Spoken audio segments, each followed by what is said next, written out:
Hey everybody, I hope you are doing well. I'm Afefe with Touch by Tarot and Beyond.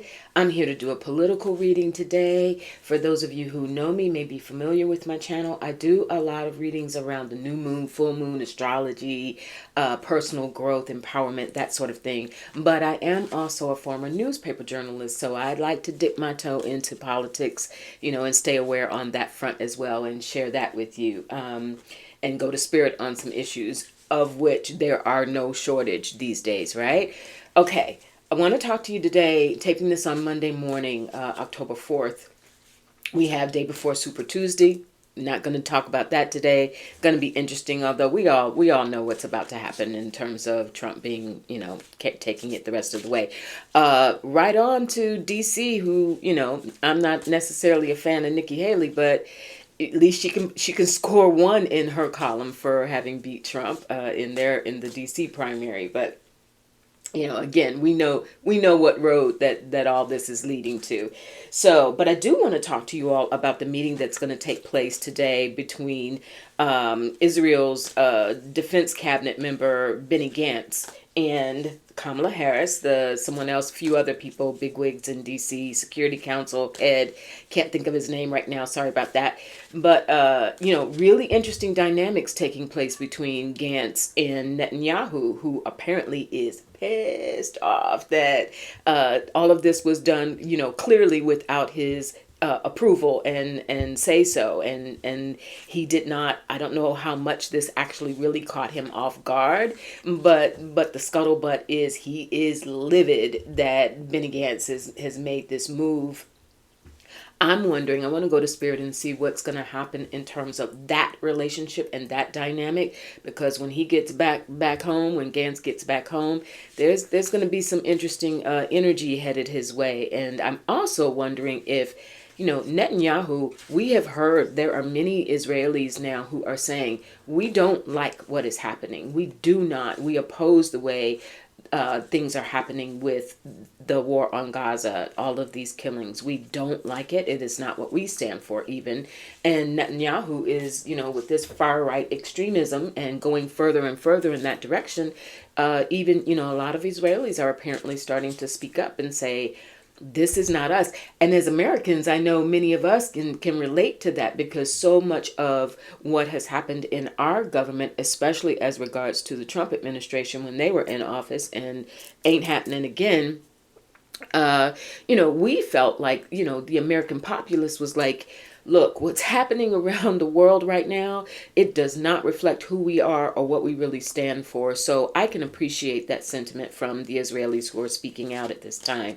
But going back to Benny Gantz's visit with Kamala et al., the goal, from what I understand at this time, is to arrange for a ceasefire, 6 weeks, in exchange for the remaining hostages that Hamas has, the remaining Israeli hostages. Okay, but like, what's after that 6 weeks? With Netanyahu continued on his rampage, what happens then? That's what I want to go to spirit about. So twofold: what's going to happen with Gantz and Netanyahu? Is Gantz going to be the next prime minister? Is that something he even wants? Is that something he's angling for? Apparently that was one of Netanyahu's barbs in response to this visit. He said, Israel only has one prime minister, and that would be me. So interested to see that. Let's go in. So spirit, number one, the dynamic between Netanyahu and Benny Gantz. Benjamin Netanyahu and Benny Gantz is Benny Gantz being positioned to ultimately replace Netanyahu. Can't wait for this one. We have the Wheel of Fortune. All right. Some things are in play, you all. By the way, I'm using, based on the times we are living in right now, I'm using today, for those of you who are tarot enthusiasts, I'm using the Somnia Tarot. This was a deck that was created in the wake of the pandemic, where a lot of people were having problems sleeping. So some of the imagery, like, look, Father Time on fire. if that's not appropriate for the times we're in right now. So there is a changing of the guard. There is, Netanyahu's days are numbered. There is this rising sentiment that the where he is to, yeah, in the Ten of Cups, there is a groundswell of emotion and I think support around Benny Gantz. Not deifying him by any means. I don't know enough about him or his history. I do know he has that military background to make any kind of judgment call. Six of Wands. Benny's coming for it. Benny's coming for it, and there is, with that Ten of Cups, I think there will be growing support around him. I think there's a lot of, whether or not people are being outspoken about it, there's a lot of support that he has for having taken this step and gone beyond it. Now, mind you too, I'm getting spirits reminding me, some of this, you all, and we know this, you know this, it's political theater. Biden and Netanyahu are like going like this, opposite directions. Their relationship is, to say strained would be an understatement. So that wasn't going to happen.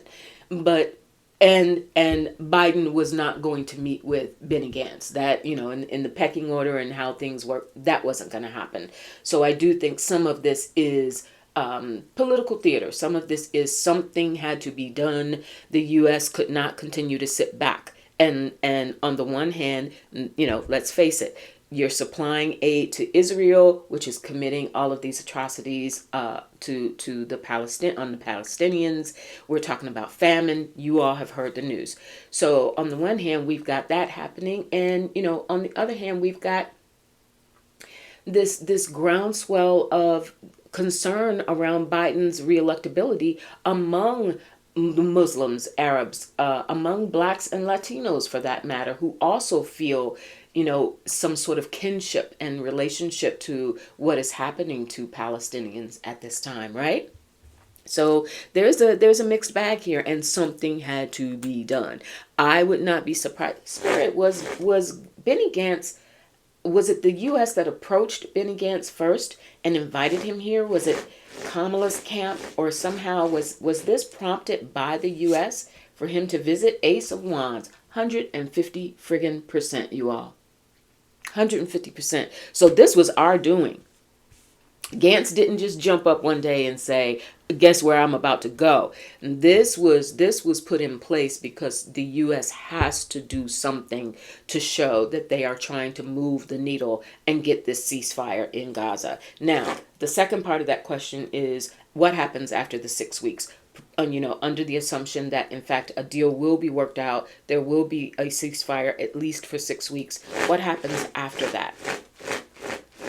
What happens after that? The Lovers. Choices have to be made. Ooh, but look at that ladder in the background. I'm really pulled to that. It looks like there is a way forward. Well, there has to be a way forward, right? Duh. But there's the Nine of Swords. Yikes. And from what I understand, even as it pertaining to this potential 6-week ceasefire, Israel has expressed, okay, maybe that's doable. Give us our hostages back. Hamas, from what I understand, has not indicated what they're willing to do one way or the other at this time. I think that's part of that Nine of Swords energy as well. And we have the Moon. There's a deeper agenda going on here, you all. And I know many of you, I would love to hear your feedback. That's one of the reasons I do enjoy doing these political readings, because so many of you are very knowledgeable, very involved, and I learn a lot from you also when you leave comments and share it within the community. And look, another ladder. I just saw that. Coming out of the muck and trying to rise above to something higher. I think this is, what do we do in terms of having a stake in the position? Of course, Israel wants what it wants, and I have a feeling it wants something larger. I was having lunch this weekend with a dear friend who had an idea. She's also very psychic.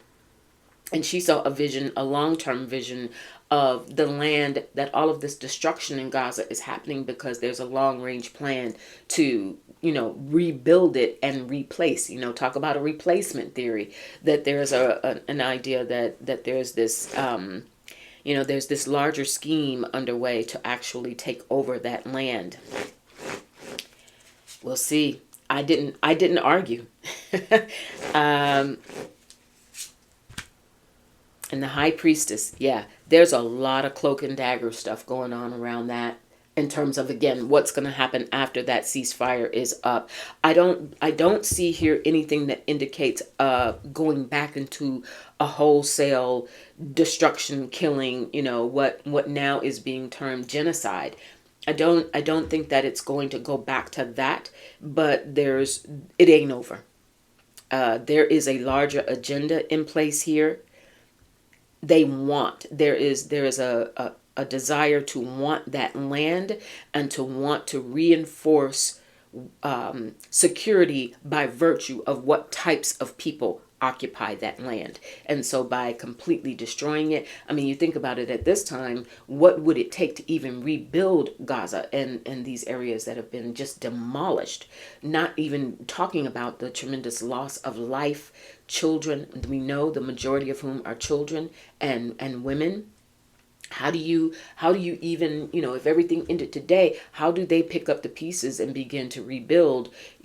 Arab nations coming to help notwithstanding, there's a larger thing at place here. So but power to Benny Gantz. Let's see what happens with that. Again, I think I think Netanyahu better watch his steps and watch them very, very carefully, because this is putting Benny Gantz on a very large global political stage.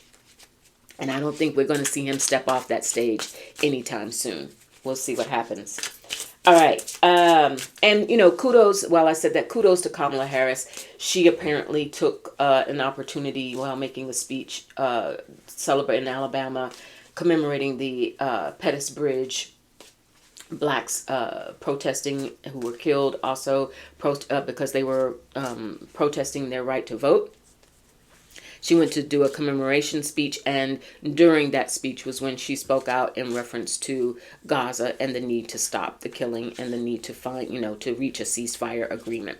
So, kudos to her for that. She should have been vocal long before now, but again, these are politics we're talking about, and I think that to some extent, I'm getting a hit that she was sort of under orders to lay low on it to see what Biden could do.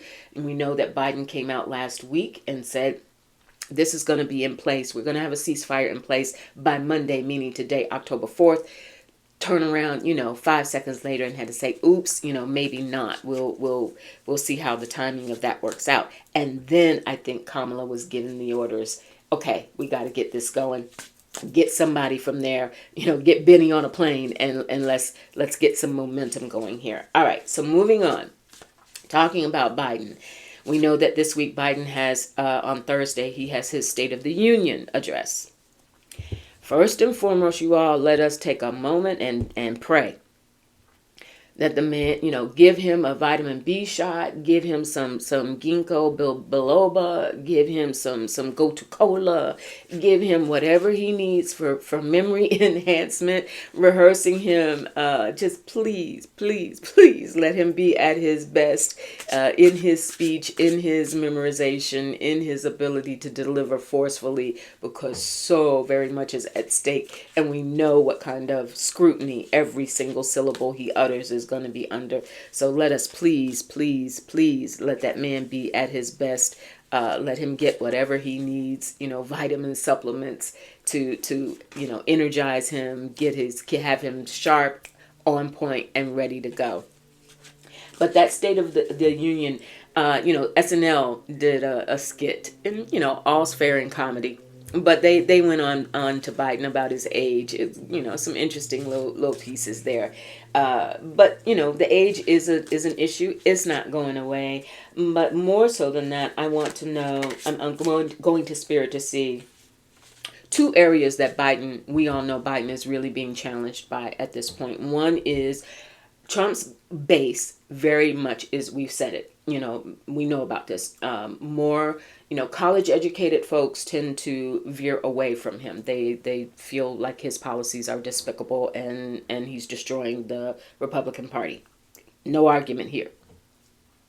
But from that working class and those who do feel victimized, those who do have grudges, those who have been impacted greatly in rural areas in particular by the loss of jobs, the loss of industry, as more and more things go digital and high tech. So there's a lot of gripes going on there, and of course that's what Trump plays into and reels them in psychologically.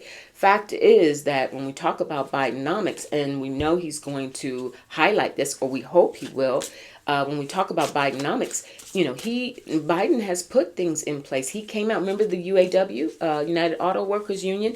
He's a very pro-union president. He's a very a president who has put things into place with corporations that has given federal grants and incentives for adequate hiring, more fair employment practices, etc. So he's got to emphasize that. And based on what's coming out of this potential Gaza ceasefire, perhaps that can address some of the losses that Biden has been having and criticisms from the Muslim, Black, and even Latino communities. So I want to see, Spirit, on the State of the Union address, how is that going to go for Joe Biden, and will that help coalesce and bring people, get more people enthused, or at least willing to vote in the upcoming election this year? How will it impact it? Woo! Glad to see it. The sun at the bottom of the deck. Looking good. Looking good. I think Joe might come through for us. Let's see. And we know that death. But that's Joe. Death is is ruled by Scorpio in tarot, so that's him. And he's going to talk about the changes. He's also going to talk about the gravity, clearly, the gravity of what could happen to this country if it continues to go down the road of Trump. Death in the sun. I like that. I like that a lot. It feels strong, and it feels Two of Wands. He's going to have a very clear focus for the future. Doesn't that feel very, very relevant to what times we're in right now, especially when we're talking about, the displacement era and where we go from here. Wow. Especially and look at that beautiful candle that they're carrying. Like, there is a way forward. So for all of this darkness, for all of this toughness, for all of this, fighting and bickering and polarization, that there is a way forward. And so that's going to be a large part of his message. He's going to stick to that script, and he's going to deliver it forcefully and convincingly. And I think now, how will that impact Arabs, Latinos, and Blacks who are not happy with his handling of Gaza and Israel? Page of Cups. Might be some forgiveness there. Page of Cups. Might be a little forgiveness there. Might be some emotions, headed toward him. The Four of Pentacles. Little stubbornness. People want to hear about their money. People want to hear really economics, not so much even just the cultural pieces of it. I get it. So with regard especially to minority classes, it's about money. It's about truly, what are you, politics aside, what are you willing to do? What do you see? How do you envision a future for us that's going to help us lead better lives and improve our communities? It comes down to money. And the King of Wands. That's not him. Who's the King of Wands? I almost feel like this is, I don't know, this is someone either in his cabinet. Is this Josh Shapiro? Josh Shapiro in Pennsylvania, you all, Governor Josh Shapiro, he's one to keep your eye on. From what I understand, he has also implemented is implementing some sort of voter fraud task force or voter protection task force. There's something that he's doing in anticipation, because we know that Pennsylvania came through last time. Pennsylvania is one of those swing states, and Gretchen and Michigan, talking about the Arab vote. Michigan has got its hands full right now. Gretchen Whitmire, notwithstanding, she's amazing. and she's forceful, and certainly she could be very useful as a Biden surrogate, and get out there hopefully on the trail for him. But Michigan's got some serious issues. I think they can pull through, but they've got a lot that, on this topic of this cultural groundswell of resentment even toward Biden and his handling of his attitude with Israel and Gaza. Not attitude, but the handling and policies. There's some ground there that needs to be made up, and I think Josh Shapiro, he is apparently on Biden's advisory board, election campaign advisory board. He's one to watch, and they even say everybody's been Gavin Newsom for 2028. But I'd love to hear your opinion. I think Gavin is certainly interesting. He's certainly dynamic, but there's something slick about him for me. I don't know. When I watch him, he's spitting off these facts and figures and da da da da da da da da, and it almost, it's like you watch him and you need a calculator and an Alka-Seltzer. You know what I mean? Like, but anyway. So Josh Shapiro is also being talked about for the Democratic 2028 race. Let's see what happens, how he evolves, because that King of Wands, somebody's going to come forward in the wake of the State of the Union speech from Biden, and help solidify that message, help take it to the next level, help carry it home. Eight of Cups, it's sort of a relief. Yeah. A relief from not knowing what was going to happen. Eight of Cups, Seven of Swords. A relief from feeling like things were being held back from the public. Like there's some truth telling that's going to come forward, and it's going to resonate with people. They're going to understand that. Yeah. And the Eight of Wands, that's the communication, and it's going to happen quickly. I do think this State of the Union is going to help. It's going to be helpful. Thank goodness, because we didn't want to wake up on Friday like, oh my God, I can't believe he said that. So let's continue to put our prayers around Joe. Let's continue to certainly put our prayers around our nation, and our intention and our focus and our energies around people continuing to keep their eyes on the larger prize of democracy and our right to live peacefully and prosperously among one another. All right. Now, last thing I want to look at today is the Supreme Court. Let's see. They got their hands full though. Things have been coming at when in recent years have we talked about the Supreme Court this much, as we've been talking about them over the last year or so. Like since when, right? So we got Trump got his greatest wish with his cronies up in there for life. Crazy. Lifetime appointments. And so, they did their thing with Dobbs, they did the thing yeah, they've really been something else. The scuttle around them and the scandal around them with who they've been hanging out, some of the justices, and perhaps taking kickbacks, etc. So now they've got some sort of ethics code that they're supposed to put in place. But all that said, they've got the gun stocks that they're considering. They've got gender care. I think that's gone before them. They're going to come out, I think, as soon as today or tomorrow about the ballot initiative. We already know how they're going to rule in that. That's a no-brainer. They're going to keep Trump on the ballot.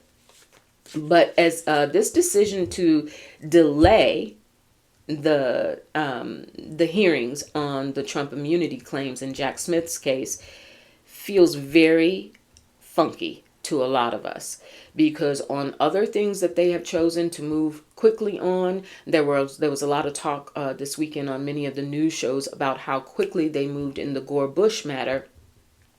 Rendered a decision in 3 days or something. So the court can move quickly, and it can push and it can reprioritize cases based on the interests of the American public. So why they have chosen to take 7 weeks, April 22nd, until they even allow the hearings on this to take place, and then their session ends at the end of June, early July. So pushing it to render a decision by then. From what I understand, it's more than likely that Roberts will be the one to write the opinion as the Chief Justice, because of the momentous landmark decision that this will be. He will want his name on it first and foremost.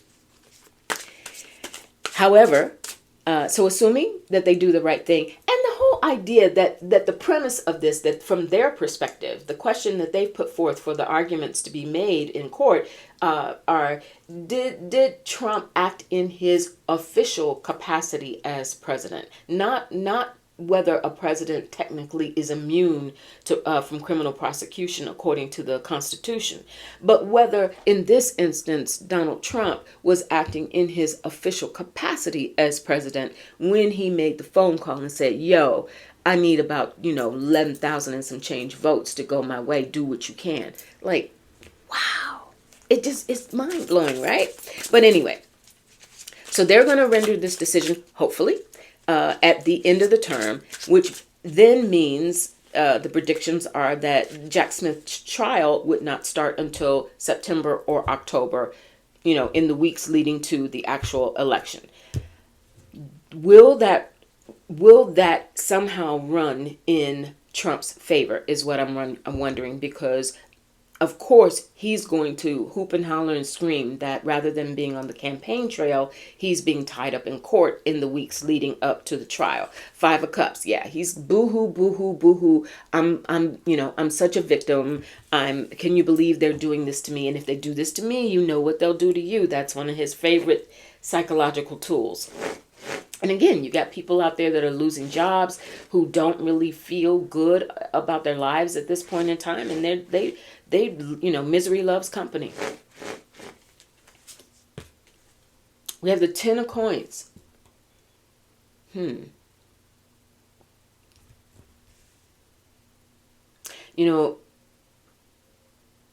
This is reaching a conclusion. I actually think the timing could work ultimately in Jack Smith's favor, because by doing a trial closer to the election, and the reason I'm saying that is because with the 10 of coins, there's so much that has been amassed and gathered by that time to strengthen the trial. The trial's already, we know Jack Smith is doing his thing. Trial's already, he's ready to go today. Been ready to go, 6 months ago.